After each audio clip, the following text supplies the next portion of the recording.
26 फरवरी 2026 को उत्तर प्रदेश के बांदा जिले की एक पोस्को कोर्ट में जज प्रदीप कुमार मिश्रा ने 163 पेजेस का एक वर्डिक्ट पढ़ा और उस वर्डिक्ट में उन्होंने जो शब्द लिखे वो शब्द इंडियन जुडिशरी हिस्ट्री में इससे पहले बहुत कम बार लिखे गए थे। रेयरेस्ट ऑफ रेयर, भारत में डेथ पेनल्टी सिर्फ तभी दी जाती है जब कोर्ट यह मान ले कि यह क्राइम इतना एक्सट्रीम था, इतना कैलकुलेटेड था, इतना सिस्टमेटिक था कि इसके बाद रिफॉर्म की कोई गुंजाइश नहीं बचती। इस केस में कोर्ट ने वही माना। लेकिन यह स्टोरी सिर्फ एक कोर्ट वर्डिक्ट का नहीं है, उस दुनिया की है जो 2010 से 2020 तक पूरे 10 साल बुंदेलखंड के एक छोटे से मोहल्ले में चलती रही, जिसके बारे में किसी ने एक बार भी कंप्लेंट नहीं की, एक बार भी एफआईआर नहीं लिखवाई, एक बार भी आवाज नहीं उठाई। और ये स्टोरी उस सिस्टम की भी है जो इसे होने देता रहा। आज हम उस पूरी कहानी को समझेंगे फैक्ट के साथ, वेरीफाइड सोर्सेस के साथ और उन सवालों के साथ जो इस केस के बाद हम सब के लिए जरूरी हो जाता है। राम भवन उत्तर प्रदेश के इरिगेशन डिपार्टमेंट में जूनियर इंजीनियर थे। 2010 में बांदा में पोस्टिंग, बाद में हमीरपुर और चित्रकूट में गवर्नमेंट नौकरी की। अपने वाइफ के साथ किराए के घर में रहते थे।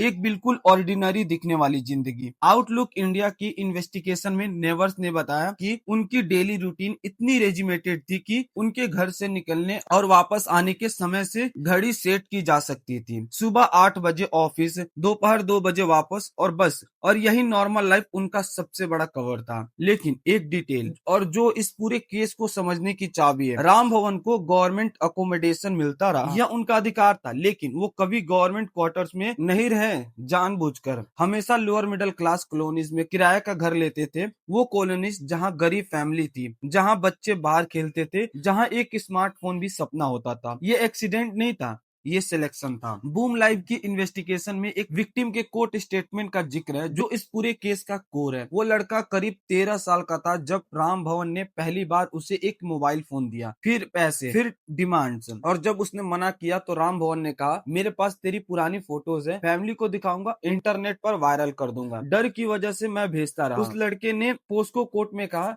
मैंने कभी किसी को नहीं बताया, ये ग्रूमिंग है। पहले ट्रस्ट, फिर डिपेंडेंसी, फिर सेम और फियर का हथियार बनाना, फिर वो खामोशी जो बरसों रही। वो कावर्डाइज नहीं थी, वो एक इंजीनियर ट्रैप था। द प्रिंट की रिपोर्ट के मुताबिक कोर्ट जजमेंट में एक और विक्टिम का बयान, अंकल बेडरूम में, बाथरूम में और बरामदा में सब जगह करते थे और हम कभी कभी चिल्लाते भी थे, लेकिन दुर्गावती आंटी नहीं आई। दुर्गावती राम भवन की पत्नी, वो इस सब से सिर्फ वाकिफ नहीं थी, वो एक्टिवली इन्वॉल्व थी। और उनका कहना था कि एक घर में एक स्त्री का होना, एक आंटी का होना, यह एक साइकोलॉजिकल शील्ड था। बच्चों को लगता है कि अगर कोई औरत भी वहां है तो कुछ बुरा नहीं हो सकता, और इस परसेप्शन ने उन्हें 10 साल तक प्रोटेक्टेड रखा। राम भवन ने बांदा, चित्रकूट और आसपास के डिस्ट्रिक्ट में उन्हीं बच्चों को टारगेट किया जो सबसे ज्यादा वल्नरेबल, कंस्ट्रक्शन साइट पर काम करने वाले मजदूरों के बच्चे, मिल्क डिलीवर करने वाले के बच्चे, दर्जी के बच्चे, रिलेटिव्स के बच्चे, डोमेस्टिक हेल्पर्स के बच्चे। सीबीआई इन्वेस्टिगेशन के मुताबिक ढेरों खाली मोबाइल फोन के बॉक्सेस मिले। राम भवन सिस्टमेटिकली फोन खरीदते थे और बच्चों को गिफ्ट करते थे। उस एरिया में जहां स्मार्टफोन एक लग्जरी आइटम था, 200 से 400 कैश, हर बार एक बचपन की कीमत। और द प्रिंट की इन्वेस्टिगेशन में कोर्ट जजमेंट का एक बयान है जो सब कुछ बता देता है। एक बच्चे के पिता उसे राम भवन के घर लैपटॉप सीखने भेजते थे, टेक्नोलॉजी सीखने के लिए, कुछ बेहतर करने के लिए। वो बच्चा वहां जाता था क्योंकि उन्हें पता ही नहीं था कि वहां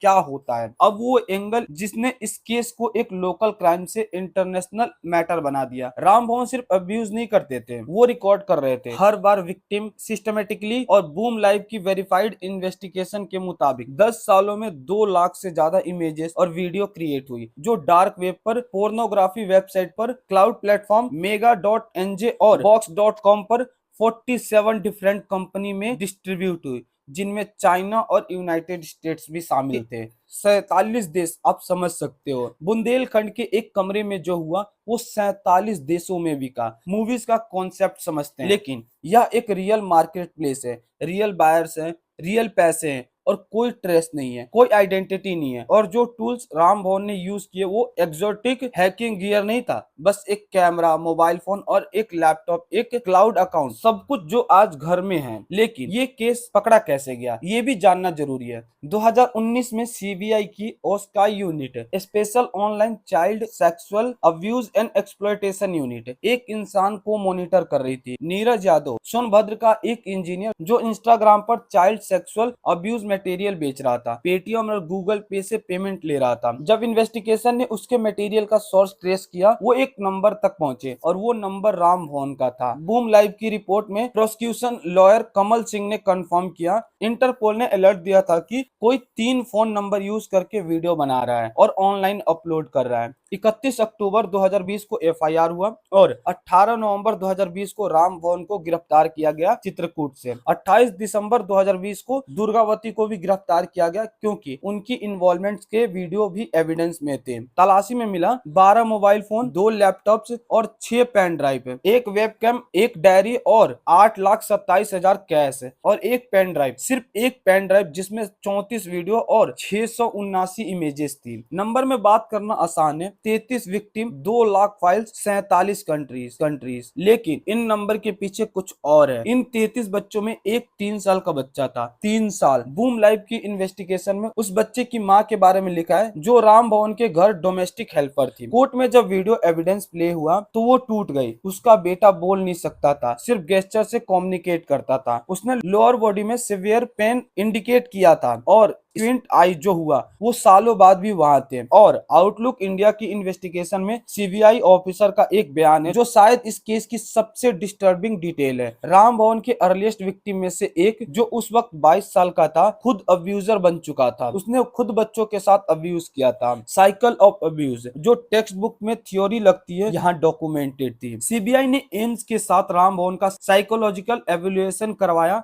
IQ normal, mood disorder none, anxiety none. वो एक एवेल्युएशन के दौरान बिल्कुल काम रहे। लेकिन एक टेस्ट था जब उनसे एक मैन और एक वुमेन की ड्राइंग बनाने को कहा गया, उन्होंने सिर्फ बच्चों की ड्राइंग बनाई। और इन्वेस्टिगेटर को ये भी लगा कि राम भवन खुद बचपन में अब्यूज का शिकार थे। ये एग्जीक्यूट नहीं है, ये जस्टिफिकेशन नहीं है, लेकिन यह एक अनकंफर्टेबल रियलिटी है कि अब्यूज एक जनरेशनल साइकिल में चलती है और इस सोसाइटी में यह चाइल्ड अब्यूज का शिकार था। ये सेंटेंस कभी किसी ने नहीं कहा कि हम ये लैंग्वेज ही नहीं बोलते। अक्टूबर 2020 एफआईआर, फरवरी 2021 चार्जशीट, फरवरी 2023 चार्जेस, फरवरी 2026 वर्डिक्ट। 4 साल का ट्रायल, 74 विटनेस जिसमें 25 विक्टिम थे। इन 25 बच्चों को कोर्ट में आकर अपने साथ जो हुआ उसको डिस्क्राइब करना पड़ा। डिफेंस लॉयर ने आर्ग्यू किया, कोई डीएनए एविडेंस नहीं, कोई इंजरी रिपोर्ट नहीं, 8 साल में एक भी कंप्लेंट नहीं। कोर्ट ने जब सुना, लेकिन digital forensics, victim testimonies, 74 witnesses, Interpol coordination evidence की वेट के सामने ये आर्ग्यूमेंट टिक नहीं सके। जज Pradeep Kumar Mishra, rarest of rare, Ram Bhavan को डेथ पेनल्टी, पोस्को एक्ट के तहत और दुर्गावती को भी डेथ सेंटेंस है। और 33 विक्टिम में से जो कोर्ट के सामने है उन सबको 10 लाख कॉम्पनसेशन प्लस घर से सीज्ड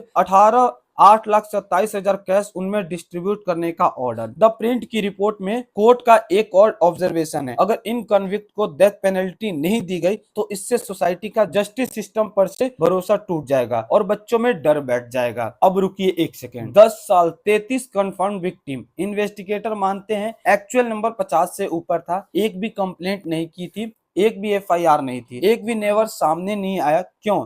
क्योंकि सरकारी बाबू से मत उलझो, क्योंकि बच्चे गरीब परिवार से थे, क्योंकि 200-400 रुपए उस इकोनॉमिक रियलिटी में सेटलमेंट था, क्योंकि मेल चिल्ड्रन का सेक्सुअल अब्यूज इंडिया में इतना टाबू है कि पेरेंट्स के पास उसके बारे में बात करने की वोकैबुलरी ही नहीं है। पोस्को एक्ट 2012 में आया। ये पावरफुल लॉ है, लेकिन लॉ तभी काम करता है जब कोई रिपोर्ट करे, जब ट्रस्ट हो कि सिस्टम जज नहीं करेगा, प्रोटेक्ट करेगा। वो ट्रस्ट था ही नहीं। और एक डायमेंशन जो इंडिया में अभी तक ठीक से समझा नहीं गया, बूम लाइव की इन्वेस्टिगेशन में इंटरनेट वॉच फाउंडेशन का 2024 का डाटा है। ईयू कंट्रीज में से अकेले 2,91,273 CSM रिपोर्ट्स है। इंडिया के national cyber crime reporting portal पर अप्रैल 2024 तक 1,94,000 कंप्लेंट्स की गई थी। और 2019 में न्यूयॉर्क टाइम्स NCMEC के डाटा पर उसने डॉक्यूमेंट किया है कि ग्लोबली सबसे ज्यादा CSM पीस करीब 20 लाख इंडिया से एट्रीब्यूटेड थे। इंडिया उस लिस्ट में नंबर 1 पर था। ये कंफर्टेबल नहीं है, लेकिन यह डॉक्यूमेंटेड है। बूम लाइव की 2024 इन्वेस्टिगेशन में ये भी डॉक्यूमेंटेड है कि इंडिया में इंस्टाग्राम अकाउंट CSM पोस्ट करते थे और यूजर्स को टेलीग्राम चैनल पर डायरेक्ट करते थे, जहां मटेरियल 40 रुपए में बिकता था और किसी भी वीक में उन चैनल्स को इंडिया से 20,000 से 40,000 तक व्यू आते थे, सिर्फ 40 रुपए में। नीरज यादव, जिससे ये थ्रेड खुला, वो अकेला नहीं था। इस केस में वर्डिक्ट आया, हिस्टोरिक है, लेकिन जो नेटवर्क था वो खत्म नहीं हुआ है। वो 34 वीडियो और 679 फोटोग्राफ जो पेन ड्राइव में थे कोर्ट एविडेंस बने, लेकिन जो डार्क वेब पर गया, जो 47 कंट्री में डिस्ट्रीब्यूट हुआ, जो mega.nj और vox.com पर, जो किसी पोस्को कोर्ट के जुरिस्डिक्शन से बाउंडेड नहीं है। राम भवन को डेथ सेंटेंस देना उस मटेरियल को सिवियर से रिमूव नहीं करता। चाइल्ड साइकोलॉजिकल और बूम लाइव से ऐसा अब्यूज एक बच्चे को पूरी जिंदगी अफेक्टेड कर सकता है। इन बच्चों को रेगुलर काउंसलिंग और थेरेपी की जरूरत है, और वो डिजिटल परफॉर्मेंस, यह नॉलेज कि उनके अब्यूज की इमेजेस अभी भी एग्जिस्ट करती है, यह अपने आप में ऑनगोइंग विक्टिमाइजेशन है। डिफेंस ने हाई कोर्ट में अपील की है। केस लीगली खत्म नहीं हुआ है। ये केस सिर्फ राम भवन और दुर्गावती की स्टोरी है। वो क्रिमिनल है, उन्हें सजा मिली, लेकिन वो सिस्टम जिससे उन्हें 10 साल तक छुपाए रखा, वो सिस्टम हम है। हम जो गरीब बच्चों की बात नहीं सुनते, हम जो सरकारी बाबू से मत उलझो बोलते हैं, हम जो बच्चों को ये नहीं बताते कि उनके साथ क्या होना ठीक है और क्या नहीं, हम जो मेल चिल्ड्रन के सेक्सुअल अब्यूज को एग्जिस्ट ही नहीं मानते, हम जो डार्क वेब को मूवी का कॉन्सेप्ट समझते हैं। 10 साल तक ये दुनिया चलती रही और एक CBI ऑफिसर को इंटरपोल का अलर्ट का वेट करना पड़ा। ये जुडिशियल विक्ट्री है, लेकिन यह सिर्फ एक सिम्टम था, और हम अभी भी उस बीमारी की तरफ देख नहीं रहे हैं। वो बच्चे जो राम भवन के घर फोन लेने जाते थे, जिन्हें पता ही नहीं था कि जो हो रहा है वो गलत है, वो अनलकी नहीं थे, वो एक फेल्ड सिस्टम में थे। वो सिस्टम तब बदलेगा जब हम अनकंफर्टेबल कन्वर्सेशन करना सीखेंगे, अपने बच्चों से, अपने घरों में, अपने स्कूल में। एक इन्फॉर्म बच्चा जिसे पता है कि कोई भी अंकल हो या आंटी, गवर्नमेंट एम्प्लॉय हो या कोई और, उसे टच करने का कोई राइट नहीं है, वो बच्चा ज्यादा सेफ है। राम भवन तो मिल गए, लेकिन उनका कोई विक्टिम नहीं मिलना चाहिए था।